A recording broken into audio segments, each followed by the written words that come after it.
Now that is how our offense is supposed to look.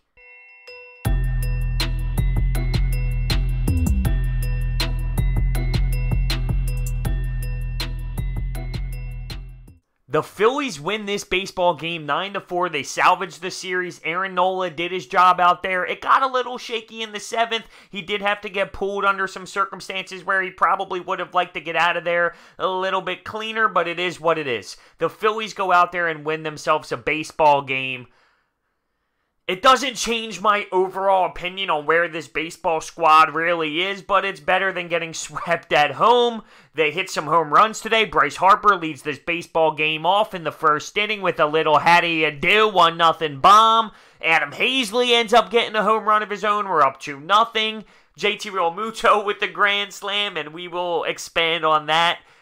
If you follow me on Twitter, we had some fun with that, and Rhys Hoskins ended up hitting a 2-run bomb as well when things got a little shaky. So we hit the long ball today. The ball was flying out of the ballpark. It looked like we were being a little bit more aggressive when it came to selecting pitches, maybe hopping on some fastballs early there on Gausman, which was a nice thing to see. Obviously, in the scouting report, it seemed like, this guy's going early with the fastball, so why not rock it when you can? And that's why Bryce Harper realistically got off to, that home run that he did.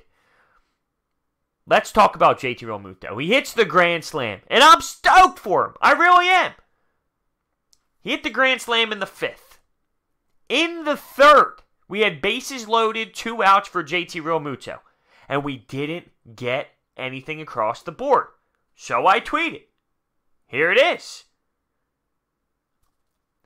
Of course, when the 5th inning came around and he hit the grand salami, everyone starts firing at me. Bro, you're an idiot. How can you say that? I respond to myself, obviously having some fun. But let's go with this. One hit does not change everything. JT Realmuto, with runners in scoring position and 2 outs, is hitting 186. Okay. With 2 outs. I'm sorry. With runners in scoring position as a whole, 240. It's not good. And my tweet claims that he has been underwhelming offensively. I know what he does defensively. He's outstanding. He's probably the best catcher in baseball defensively. But he has been a little underwhelming offensively. 186 with runners in scoring position and 2 outs? You got to be more clutch than that. Well, he leads all of catchers in baseball with hits. That's great. When your backup is Andrew Knapp, you got to play so much. So much. He has so many innings logged in. I like JT Realmuto. I would do that trade over and over and over and over and over again. But he has been underwhelming offensively this year. But I'm happy that he hit that grand slam. I want him to succeed. I want him to get out of this slump. He is better than what he has been producing for us, and I know that. And him and Rhys have been somewhat getting out of this funk that they've been in. Because Rhys hits that 2-run bomb today as well. So they got to continue to do it. There was a moment in this game that really described the difference between Aaron Nola and other pitchers on this Phillies pitching staff. It was the 4th inning. We're up 2-0. We just left bases loaded in the 3rd and didn't execute any more runs, right? So we just left guys on. In the 4th, 2 men on, 1 out on Aaron Nola. He ends up striking out Josh Donaldson and McCann, and we get out of the inning. Now, any other pitcher in that situation, I guarantee would have let up runs. I mean, how many times have we said it in the recent past? Oh, we didn't score in the bottom of this inning, but in the top of the next inning, of course, the other team ties the game, or of course, the other team takes the lead. It happens a billion times. That's the difference when Aaron Nola's on the bump. Now, he was tremendous through 6. He did struggle there in the 7th inning, allowed back-to-back dingers, and it got a little sloppy, it got a little ugly. Our 6-0 lead went to 6-4. His final stat line was 6 2/3, 7 hits, 4 earned runs, 8 Ks, and 3 walks. He did have 2 hits offensively, too. How about that, swinging the bat? looking smooth, running to first base. Aaron Nola had himself a game. It just sucks that it got a little sloppy there late. But Adam Morgan stepped in for a third of an inning and did his job. And Nick Pivetta coming out of the bullpen. How about that? Wow. 2 innings? Bringing the heat? Showing some emotion, too, while we're at it. He's been fired up. He's using the fact that he got demoted to the bullpen to piss him off. He's using that anger out there on the bump. Maybe it's good for him. Maybe it's good for him to not have to worry about going deep. Worrying about, keeping yourself conditioned throughout 6, 7 innings. Just go do your thing. And he seems to be thriving off of it. I can't believe we're still in this NR wild card race, though. It's not that the teams are bad fighting for that spot. It's like they're all underachieving, though. Similar to what's going on with the Phillies. They're all underachieving. They're all trying to find their rhythm. Like, there's talent on these rosters. They're talented teams. But they can't get over that hump. And we're all fighting for it. We're all fighting for that spot. It's going to come down to the very end, essentially. It's unbelievable. Gene Segura ends up leaving the game with an injury. It looked like as Ronald Acuna was stealing second base, and the tag came, he rolled his ankle. There was a collision there. That's the second straight game where that happened, actually.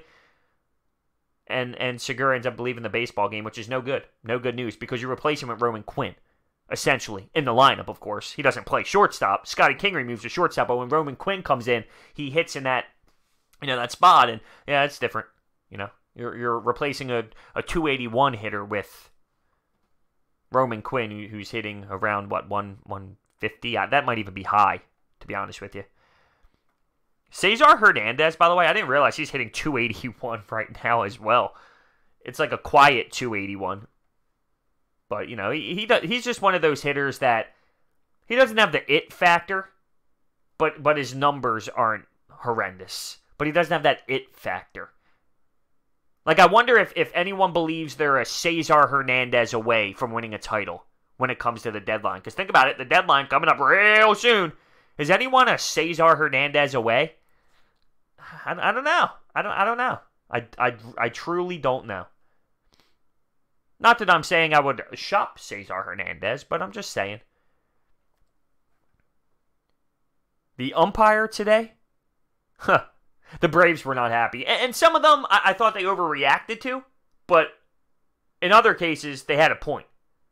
Inconsistent's the word. Inconsistent is definitely the word for the umpire today. He expanded at times, and at other times he was really shutting down the outside corner and the inside corner. You saw some heated Braves players as they were walking back to the dugout. And like I said, deservingly so for some points of it, but at other times I thought they might have overreacted. And when they went back to the dugout to check out what was going on, maybe they go back and say, my bad, that was on the bottom half of the plate.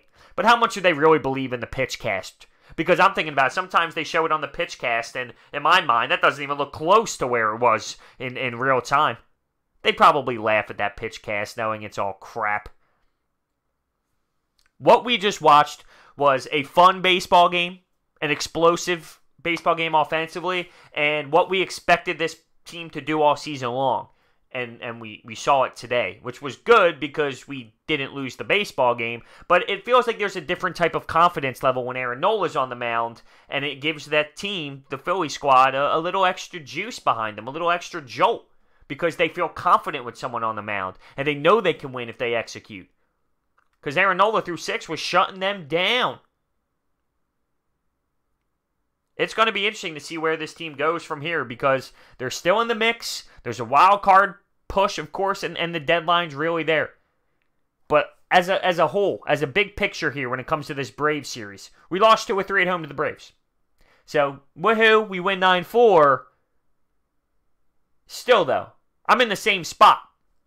Because we win today like this, I don't go on to the next series against San Francisco and think differently than I would have if we lost this game.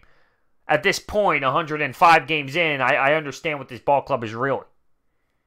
I understand what defines them and what they are. So, and losing Segura could be a huge loss. Huge loss.